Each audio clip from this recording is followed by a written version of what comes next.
அன்பு சகோதர சகோதரிகளை வாழ்த்துகிறேன். இன்றைய சிப்பிக்குள் முத்து. ஏன் தென்றல் புயலானது? இயற்கைப்படி சொல்ல வேண்டுமென்றால் காற்று அழுத்தம், எனவே தென்றல் புயலானது. நம் வாழ்க்கையில் தென்றலாய் வீசிக்கொண்டிருந்த வாழ்க்கை ஆரம்பம் தென்றலாகத்தான் இருந்திருந்தது. ஆனால் இப்பொழுது புயல் வீசிக்கொண்டிருக்கிறதே, இதற்கு காரணத்தை கண்டுபிடித்து விட்டீர்களா? ஏன் தென்றல் புயலானது? அப்போஸ்தலர் 27ஆம் அதிகாரம் 13வது வசனம். தென்றல் மெதுவாய் அடித்தபடியால் தாங்கள் கோரினது கைகூடி வந்ததென்று எண்ணி அவ்விடம் விட்டு பெயர்ந்து கிரேத்தா தீவுக்கு அருகாக ஓடினார்கள். அப்போஸ்தலனாகிய பவுல் மற்றும் அவரோடு கூட இருந்தவர்கள் காவல் கைதியாய் பிரயாணத்தில் இருக்கிறார்கள். இந்த பிரயாண நேரத்தில் நடந்த ஒரு கதையைத்தான் உங்களிடம் சொல்ல ஆசைப்படுகிறேன். அப்போஸ்தலர் 27ஆம் அதிகாரத்தை எடுத்து வைத்து கொள்ளவும். பயணப்பட்டு வந்து கொண்டிருக்கிறார்கள். 9வது வசனம். வெகு காலம் சென்றுவிட்டது, உபவாச நாளும் கழிந்து போனபடியினாலே இனி கப்பல் யாத்திரை செய்கிறதற்கு மோசத்திற்கு ஏதுவாயிருக்கும் என்று பவுல் அவர்களை நோக்கி, இனிமே கப்பல் யாத்திரை பண்ணுறது கொஞ்சம் கஷ்டம் அப்படின்னு நினச்சி அப்போஸ்தலனாகிய பவுல் ஒன்று சொல்கிறாரு. மனுஷரே கேளுங்க, இந்த யாத்திரையினால் சரக்குக்கும் கப்பலுக்கும் மட்டுமல்ல, நம்முடைய ஜீவனுக்கும் ரொம்ப சேதம் வரப்போகுது, அதை காண்கிறேன் நான், எனவே வேண்டாம் அப்படின்னு எச்சரிக்கிறார். எச்சரிப்பை மீறி இந்த 100க்கு அதிபதி பவுலினால் சொல்லப்பட்டவைகளை பார்க்கிலும், நல்லா கவனிக்கணும், தேவனுடைய மனுஷன் சொல்லப்பட்டதை பார்க்கிலும் மாலுமியையும் கப்பல் எஜமானையும் அதிகமாய் நம்பினான். இதற்காகத்தான் வந்தது தென்றல் புயலாக மாறியது. பிரியமானவர்களே, உங்க வாழ்க்கையிலையும் ஆண்டவர் நிறைய எச்சரிப்புகளை கொடுத்து கொண்டே இருப்பார். எடுத்தவுடன் புயல் வருவதல்ல, கொஞ்சம் சிக்னல் காட்டும் பாருங்களேன். லேசாக வேகமாக அடிக்கும். தென்றலாக இருந்த காற்று கொஞ்சம் வேகம் கூடும், அப்புறம் அதிகமாக வேகம் கூடும், அதற்கப்புறம் சட்டுன்னு புயலாக வரும் பாருங்களேன். உங்கள் வாழ்க்கையிலும் சில இடங்களில் ஆண்டவர் காட்டிக்கொண்டே இருப்பார்தான், அறிகுறிகளை காட்டிக்கொண்டே இருப்பார்தான். இதிலேயே மனம் திரும்புகிற மக்களே, இதிலேயே விட்டு விட வேண்டியதை விட்டுவிடு மக்களே என்று சொல்லிக்கொண்டே தான் இருப்பார். ஆனால் சில பேருக்கு அந்த சிக்னல் பெருசாக இருக்காது. ஏன் தெரியுமா? வாழ்க்கை தென்றலாக இருக்கும் பாருங்களேன். ஆரம்பம் தென்றலாக இருக்கும். தாங்கள் கோரினது கைகூடி வந்ததென்று எண்ணி என்று வேதம் சொல்லுகிறதே, அதே போல் நீங்கள் நினச்ச காரியம் எல்லாம் கைகூடி வந்திருக்கும். என் வாழ்க்கை தென்றலாக இருக்குது, என் காரியமெல்லாம் கைகூடி வந்திருக்குது. நல்ல வீடு, நல்ல காரு, நல்ல வேலை, பிள்ளைங்களுக்கு நல்ல எஜுகேஷன், நல்ல வியாபாரம், தென்றலாக இருக்குது என் வாழ்க்கை. என் கணவன் என்னை அன்பாக வைத்துக்கிறாரு, என் பிள்ளைங்க என்னை அன்பாக வச்சுக்கிறாங்க. ஆனால் திடீர்னு ஏங்க காத்தோட வேகம் கூடுது, வாழ்க்கை லேசாக போட்டு ஆடுது. எதற்காக பிரச்சனைகள் வருது? எதற்காக சின்ன சின்ன பிரச்சனைகள் வருதுன்னா, நீ உன் வாழ்க்கையில் நீ கோரினதெல்லாம் கைகூடி வந்ததென்றும் தென்றலா இருக்கிறது என்று சொல்லியும் உன்னை வாழ வச்சவரை மறந்து, அவருடைய வார்த்தைகளை மறந்து ஓடிக்கொண்டிருப்பதனால் அப்படியே தென்றல் புயலாக மாறிக்கொண்டே இருக்கிறது. ஆண்டவருடைய பிள்ளைங்க இந்த பவுல மாதிரி எவ்வளவு எச்சரித்தாலும் என்ன சொல்லுவாங்க தெரியுமா? வேலையே இல்லை, எதற்கெடுத்தாலும் எச்சரிப்பு.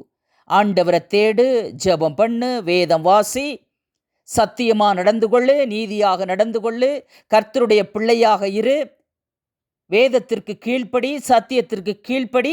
இவர்களுக்கு வேலையே இல்லை, பேசிக்கொண்டே இருக்கிறார்கள். அது சரிதான், எங்களுக்கு வேலையே இல்லை. ஒரு வேலை எங்களுக்கு இருக்கிறது, அதுதான் சத்தியத்தை சத்தியத்தின்படி சொல்லும் வேலை. பிரியமானவர்களே, இந்த பவுல் சொன்னதையும் இந்த 100க்கு அதிபதி கேட்கல. ஆனா மாலுமையும் கப்பலையும் எஜமானையும் நம்புறானுங்க. கப்பல் எஜமானையும் மாலுமையும் நம்புறாங்க. நீங்களும் அப்படித்தான். உங்களுடைய நம்பிக்கை உங்கள் படிப்பு மேல, வேலை மேல, வீட்டு மேல, கணவன் மேல, மனைவி மேல, பிள்ளைங்க மேல. இப்ப என்ன நடந்துச்சு தெரியுமா? 15வது வசனம், 14வது வசனம், கொஞ்ச நேரத்துக்குள்ள யூரோகிலித்தோன் என்னும் கடும் காற்று வந்து அந்த கப்பல்ல மோதுது. தென்றலாக இருந்தது என்று நினைத்துக்கொண்டு 13வது வசனம், தென்றல் மெதுவாக அடுத்தபடியால் தாங்கள் கோரினது கைகூடி வந்ததென்று எண்ணி அவ்விடம் விட்டு பெயர்ந்து போறாங்க. கொஞ்ச நேரத்துக்குள்ள யூரோகிலித்தோன் என்னும் கடும் காற்று அது மேல மோதுது. மோதின உடனே கடும் காற்று, அதாவது யூரோகிலித்தோன் என்பது மிகப்பெரிய கொடும் காற்று பாருங்களேன். அந்த காற்று வீசினது உடனே கப்பல் என்ன ஆயிருக்கும் நீங்களே சொல்லுங்களேன். கப்பல் அதில் அகப்பட்டு கொண்டு காற்றுக்கு எதிர்த்து போகக்கூடாதபடியினால் காற்றின் போக்கில் கொண்டு போகப்பட்டோம் என்று சொல்லப்படுகிறது. பயங்கர உபாயங்கள், பல உபாயங்கள் கப்பல்ல கட்டி 4 நங்கூரம் போட்டு பாய்களை இறக்கி அந்த கப்பல்ல இருந்த பொருட்கள் எல்லாம் தூக்கி வீசி, சரக்கெல்லாம் வீசி, பல உபாயங்கள் செய்தும் ஒன்றும் செய்ய முடியவில்லை. உங்க வாழ்க்கை என்கிற போட்டு இதே போலதான். நீங்க பயங்கரமான ஒரு சூறை காற்று இப்பொழுது அடித்துக் கொண்டிருக்கலாம். தென்றலாய் அடித்துக் கொண்டிருந்த அந்த காற்று இப்போ சூறை காற்றாக, கொடுங்காற்றாக மாறி அடித்துக் கொண்டிருக்கலாம். நீங்களும் பல உபாயங்களை தேடி, இது செஞ்சா சரியாகிடலாமா, அது செஞ்சா சரியாக்கிடலாமா, இந்த அதிகாரியா பார்த்தா சரியாக்கிடலாமா, என்ன செய்யலாம், ஏது செய்யலாம், முட்டி மோதலாங்க. எந்த அதிகாரியை பார்த்தாலும் இந்த காற்றை அதட்ட முடியாது. காற்றை அதட்டுகிறவர் அதட்ட வேண்டும். அமைதலாயிரு என் பிள்ளையின் வாழ்க்கையிலே காற்றே நீ வீசாதே என்று உலக இரட்சகர் எழும்பி அதட்ட வேண்டும். பிரியமானவர்களே, பாறையில் விழுந்துருவோமா, கீழே விழுந்துருவோமா, மணல்ல புதஞ்சு போயிருவோமா, கடலுக்குள்ள விழுந்துருவோமா? 4 நங்கூரம் போட்டு பார்த்தாங்களே, முடியலையே. இன்னைக்கு உங்களுக்கும் கர்த்தருடைய வார்த்தை வருகிறது. உன்னுடைய உபாயங்களை எல்லாம் நிறுத்திவிட்டு இயேசு கிறிஸ்துவை நோக்கி பார்க்கும்போது அவர் எழும்பி உன் காற்றை அதட்டுவார். கப்பல்ல 276 பேர் இருந்தார்கள் என்று சொல்லப்படுகிறது. 37வது வசனம், கப்பலிலே 276 பேர் இருந்தார்கள். அந்த 276 பேரும் கர்த்தர் பேசினபடி பவுல் சொல்றாரு, கப்பலுக்கு தான் சேதம், உங்களுக்கு சேதம் வராது, ஆண்டவர் சொல்லிட்டாரு. அதே ஊழியன், அதே பவுல் சொன்னதை நம்பாதவர்கள் இப்ப பாருங்க என்ன நடந்துச்சு. அதே போல அந்த 276 பேர் எப்படி தப்பிச்சாங்கன்னு தெரியுமா? தப்பித்து கொள்ளும் போக்கை ஆண்டவர் உண்டு பண்ணினார். தன்னுடைய ஊழியன் மூலம் பேசுகிறார். உங்களுக்கு சேதம் வராது, உயிர் சேதம் வராது என்று பேசினபடியே 44வது வசனம், மற்றவர்களில் சிலர் பலைகள் மேலும் சிலர் கப்பல் துண்டுகள் மேலும் போய் கரையேறவும் கட்டளையிட்டான்.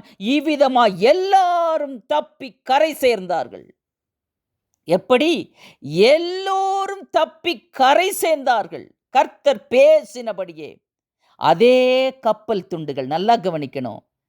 எந்த கப்பல் துண்டு, எந்த கப்பல் உடைஞ்சி எல்லாம் தத்தளிச்சுக்கிட்டு இருந்தாங்களோ அதே கப்பல் துண்டை பிடித்து கொண்டு எல்லோரும் கரை சேருகிறார்கள். உங்கள் வாழ்க்கையிலும் ஆண்டவர் உங்களுக்காக இன்று ஒரு போக்கை ஆயத்தம் செய்வார். தப்பித்து கொள்ளும் போக்கை ஆயத்தம் செய்வார். காற்றையும் கடலையும் அதட்டுவார். ஆனால் நீங்கள் தேவனுடைய வார்த்தையை நம்பி அந்த வார்த்தைக்கு கீழ்ப்படியும் போது யூரோகிலித்தோன் என்னும் பெரும் காற்றை அதட்டிய ஆண்டவர் எப்படி அதட்டினாரு? அந்த கப்பல் துண்டுகளை வைத்து யூரோகிலித்தோன் என்னும் காற்று அடித்தால் என்ன, அந்த கப்பல் துண்டுகளை வைத்து எல்லோரையும் கரை சேர்த்தார். 276 பேரையும். எத்தனை காற்று அடித்தால் என்ன, அவர் நினைத்தால் எதை வைத்தும் உங்களை காப்பாற்ற முடியும். நிச்சயம் காப்பாற்றுவார். அவர் வார்த்தைக்கு கீழ்ப்படியுங்கள்.